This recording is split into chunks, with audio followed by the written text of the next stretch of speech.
नमस्कार दोस्तों, स्वागत है आपका आज के हमारे वीडियो में। आज की इस वीडियो में हम बात करने वाले हैं कि CGBSE nursing counselling 2025 document verification का सच जो आपको कोई भी बिल्कुल नहीं बताता है। देखिए, जैसे ही आप काउंसलिंग स्टार्ट होगा, काउंसलिंग फॉर्म भरोगे, यदि आपका नाम जो है वो फर्स्ट लिस्ट में, सेकेंड लिस्ट में या थर्ड लिस्ट में, किसी भी लिस्ट में आपका नाम जो है वो अलर्ट आ जाता है, आपको सीट मिल जाती है, तो उसके बाद आपको एक प्रोसेस से गुजरना होगा, डॉक्यूमेंट वेरिफिकेशन। अगर ये डॉक्यूमेंट वेरिफिकेशन में आप रिजेक्ट हो जाते हो किसी भी कारणवश, जिन कारणों को सर मैं अभी वीडियो में नीचे बताने वाला हूं आगे चलकर। अगर कोई भी डॉक्यूमेंट मिसिंग हो जाता है, आप रिजेक्ट हो जाते हो, तो आपकी सीट जो है वो सीधे कैंसल हो जाती है। तो चलिए हम वीडियो में आगे बढ़ते हैं और समझेंगे कि किन कारणों से आपके रिजेक्शन होने के चांसेस जो हैं वो बढ़ जाते हैं और आपको कौन सी गलती जो है वो बिल्कुल भी नहीं करनी है। अगर वीडियो में पहली बार आए हो तो चैनल को सब्सक्राइब कर दो, वीडियो को लाइक कर दो और बेल आइकन को ऑल पर सेट कर दो, ताकि हर जरूरी नोटिफिकेशन जो है वो सीधे आप तक पहुंचती रहे। तो चलिए हम वीडियो में आगे बढ़ते हैं। आपने एंट्रेंस एग्जाम जो है वो क्लियर कर लिया है, कट ऑफ भी क्रॉस कर लिया है, लेकिन क्या आप जानते हैं सबसे बड़ा खतरा अभी भी बाकी है।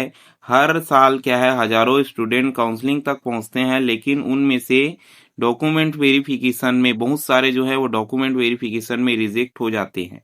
और सबसे खतरनाक बात यह है कि रिजेक्ट होने का कारण आपको बाद में पता चलता है, जब आपकी सीट किसी और को दे दी जा चुकी होती है। मतलब आप ऐसी गलती कर देते हो जिन गलती का सर आपको पता बिल्कुल भी नहीं चलता।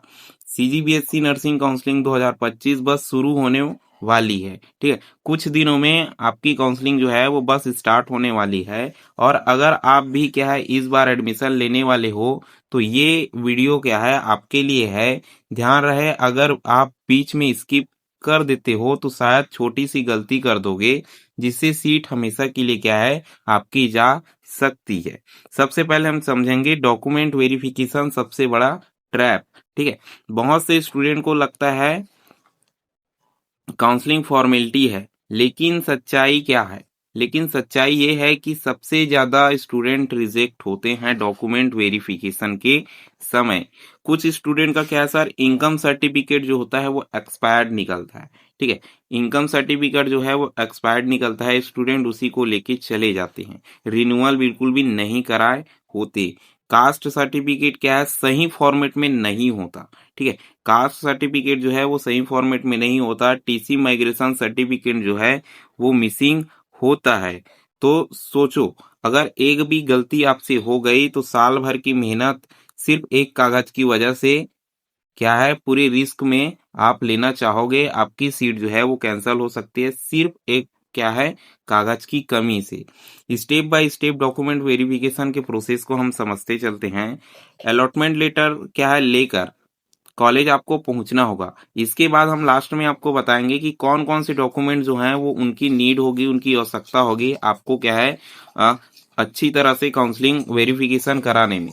कल कुछ भी स्टूडेंट जो है वो पूछ रहे थे सर कि इनकम सर्टिफिकेट, कास्ट सर्टिफिकेट का भी लगेगा क्या? तो हाँ, बिल्कुल आपका लगेगा। भले ही आपके ऑनलाइन फॉर्म में कास्ट और वो बोलते हैं इनकम नहीं पूछा जाता, लेकिन आप वेरिफिकेशन के लिए जाते हो तो वहां सब चीज ओरिजिनल डॉक्यूमेंट आपको दिखाना पड़ता है, ठीक है। तो ओरिजिनल डॉक्यूमेंट्स जमा करने होंगे, हाई स्कूल, हायर सेकेंडरी और डोमिसाइल, कास्ट, इनकम, आधार आदि आपको ओरिजिनल वहां दिखाना होगा। वेरिफिकेशन ऑफर हर डॉक्यूमेंट की वैलिडिटी चेक करेगा, ठीक है। क्या है वेरिफिकेशन ऑफिसर जो है वो हर डॉक्यूमेंट की वैलिडिटी जो है वो चेक करेगा। अगर सब सही हुआ तो प्रोविजनल एडमिशन स्लिप आपको मिल जाएगा। इसका मतलब है अगर सब कुछ सही हुआ, आप पास हो जाओगे, तो आपको एडमिशन के लिए स्लिप जो है वो दे दिया जाएगा। लेकिन याद रखिए, अगर एक भी डॉक्यूमेंट जो है वो मिसिंग या फेक निकलता है तो स्लिप की जगह आपको रिजेक्शन लेटर मिल सकता है। इसको आपको अच्छे से ध्यान में रखना है कि आपका डॉक्यूमेंट जो है वो एकदम जेन्युइन हो। Hidden financial truth, fees and expenses. Admission मिल गया तो एक बड़ा सवाल रहेगा कि फीस कैसे मैनेज करें।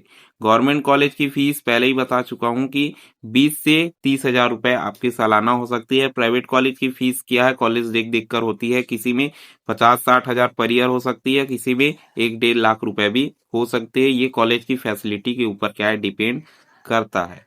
Hostel, book, uniform, practical charges extra आपको लग सकते हैं। मतलब 4 साल का कुल खर्चा आपको 3 से 4 लाख रुपए वहां देखने को मिल जाता है। लेकिन स्टूडेंट के लिए एक बड़ा क्या है, फाइनेंशियल रिलीफ है कि 8% क्या है, 8% पर बैंक क्या है, एजुकेशन लोन आपको दे देता है। और नर्सिंग की क्या है, स्ट्रॉन्ग जॉब गारंटी से लोन चुकाना आपके लिए मुश्किल नहीं होता, क्योंकि अधिकतर नर्सिंग करने वाले क्या है सर, जल्दी से जॉब उनकी लग जाती है। मतलब फ्यूचर सैलरी वाकई में वर्थ है। ठीक है, अब बात करते हैं सर हमारा कौन कौन सा डॉक्यूमेंट जो है इसके लिए नीड होगा और जरूरी होगा 2025 में, क्योंकि इन्हें आपको क्या है सर, बिल्कुल एक फाइल में इकट्ठा करके रख लीजिए। अगर आप क्या है, छोटी सी गलती कर दोगे, गलती का मतलब है एक भी डॉक्यूमेंट छूट गया, तो ये आपके लिए बहुत ही बड़ा खतरा हो सकता है, आपके फ्यूचर के लिए दिक्कत हो सकती है। तो क्या है, सीजीबीएसई नर्सिंग काउंसलिंग क्या है 2025 के लिए required document original plus photo copy दोनों आपको रखना होगा।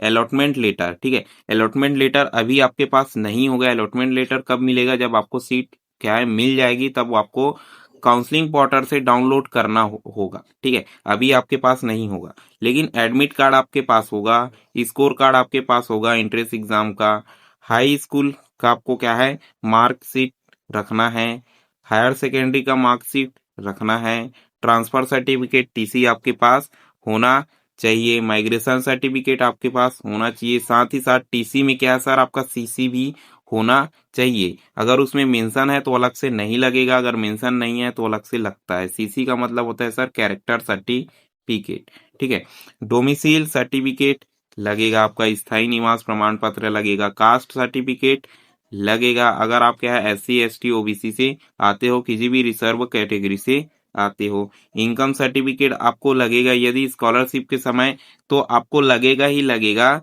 लेकिन क्या है सर, रिजर्वेशन क्लेम करते हो, ठीक है, रिजर्वेशन क्लेम करने का मतलब आपको रिजर्व सीट मिलता है, तो आपको इनकम सर्टिफिकेट वहां भी मतलब ले सकते हैं, चेक कर सकते हैं।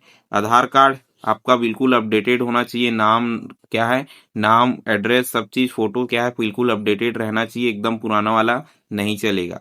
पासपोर्ट साइज फोटोज आपके पास होने चाहिए, गैप सर्टिफिकेट होना चाहिए अगर यदि आपने 12th के बाद क्या है गैप करा है। तो इतने सारे डॉक्यूमेंट्स क्या है सर, आपको अभी से एक फाइल में जमा के रख लीजिए, क्योंकि ये आपके क्या है काम आने वाले हैं। साथ ही साथ इनकी सर 1 या 2 फोटोकॉपीज भी आपको रख लेना है, ताकि यदि जरूरत पड़ी तो आपको बिल्कुल भी भटकना ना पड़े।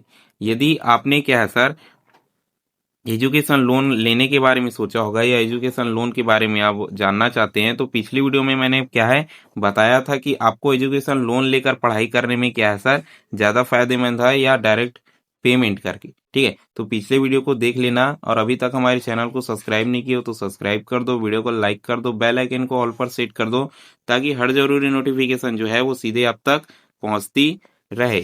और हाँ, अगर आप घर बैठे काउंसलिंग की सुविधा पाना चाहते हो तो वीडियो के डिस्क्रिप्शन में हमारे व्हाट्सएप ग्रुप का क्या है लिंक मिल जाएगा, आप वहां से हमारे व्हाट्सएप को ज्वाइन कर सकते हैं। जब आपका काउंसलिंग स्टार्ट होगा तो हम आपको घर बैठे काउंसलिंग की सुविधा बिल्कुल देंगे। आज के वीडियो में इतना ही, बाकी चैनल को सब्सक्राइब और बेल आइकन को ऑल पर सेट करना बिल्कुल भी मत भूलना।